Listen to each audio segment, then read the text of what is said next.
नमस्कार। कमोडिटी के मृत्युंजय मंत्र में आपका स्वागत है। और आज कमोडिटी के मृत्युंजय मंत्र में बात होगी सोयाबीन की, क्योंकि सोयाबीन के दाम एमएसपी से काफ़ी नीचे चल रहे हैं। ऐसे में सवाल ये है कि नए सीज़न में जब सोयाबीन की नई फसल आएगी तब क्या किसानों को अच्छा भाव मिल पाएगा, इसी पर आज हम डिटेल में बात करेंगे। तो सबसे पहले आप जानिए कि सोयाबीन में इस वक्त चल क्या रहा है। तो सोयाबीन की कीमतें लगातार एमएसपी से नीचे बिक रही हैं और इस वक्त जो हाजिर बाज़ार है, जो मंडियों में सोयाबीन का भाव है वो 4350 रुपये प्रति क्विंटल के आसपास चल रहा है, जबकि इसके मुकाबले जो सोयाबीन की एमएसपी है वो 4892 रुपये प्रति क्विंटल है। तो मतलब ये कि आप मान कर चलिए कि करीब 550 रुपये कम है सोयाबीन का बाज़ार भाव एमएसपी के मुकाबले। पिछले 3 महीने में दाम करीब 8% गिर गए हैं सोयाबीन के। दिसंबर 2023 के बाद कीमतों में करीब 14% की गिरावट आई है। 1 दिसंबर का भाव 5050 रुपये प्रति क्विंटल के करीब था। तो कुल मिलाकर जो दाम नीचे हैं, इसको लेकर अभी चिंता बढ़ गई है कि जब नए सीजन में नया सोयाबीन मार्केट में आएगा तब किसानों को कैसा भाव मिलेगा, अच्छा भाव मिल पाएगा या नहीं मिल पाएगा, ये जानना समझना बहुत ज़रूरी है। लेकिन उससे पहले आप ये समझिए कि आखिर सोयाबीन के दाम गिर क्यों रहे हैं। तो सोयाबीन की कीमतों में गिरावट के पीछे या फिर एमएसपी से जो नीचे सोयाबीन का भाव है उसके पीछे की बड़ी वजह यह है कि एडिबल ऑयल का इंपोर्ट हमारा बहुत बड़ी मात्रा में हो रहा है। और चूँकि इंपोर्ट ड्यूटी बहुत ही लोअर लेवल पे है, कम है, तो कम इंपोर्ट ड्यूटी पर बड़ी मात्रा में इंपोर्ट हो रहा है और मार्च 2025 तक कम ड्यूटी पर इंपोर्ट होता रहेगा, तो उससे एक चिंता है। दूसरी बड़ी बात यह है कि सोयाबीन जो खली जो है, जिसको डीओसी बोलते हैं, उसकी डिमांड कमज़ोर है। और तीसरी बड़ी बात कि सोयाबीन की बुआई अच्छी हुई है, करीब 125 लाख हेक्टेयर में सोयाबीन की बुआई हुई है। तो ये फंडामेंटल है जिससे सोयाबीन के दाम गिर रहे हैं। अब इसमें जो बड़ा फैक्टर है इंपोर्ट का, इसको समझना बहुत ज़रूरी है।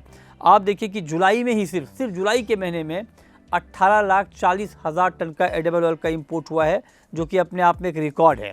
इससे पहले ये रिकॉर्ड पिछले साल अगस्त में बना था, जब 18,52,000 टन का इंपोर्ट हुआ था। तो उसके बाद ये सेकेंड हाईएस्ट है जिस तरह से इंपोर्ट के आंकड़े आए हैं। पाम तेल का इंपोर्ट 20 महीने की ऊंचाई पर पहुंच चुका है, मतलब 20 महीने में सबसे ज़्यादा पाम तेल का इंपोर्ट हुआ है। जुलाई में करीब 11 लाख टन का पाम तेल का इंपोर्ट हुआ था। तो नवंबर 2023 से जुलाई 2024 के बीच 121 लाख टन से ज़्यादा का इंपोर्ट हुआ है। और इस ज़्यादा इंपोर्ट से हालात ये हो गए हैं कि कांडला पोर्ट पर कंजेशन की स्थिति बन गई है। तो ओवर सप्लाई है, एक डंपिंग ग्राउंड वाली सिचुएशन यहाँ पर दिख रही है।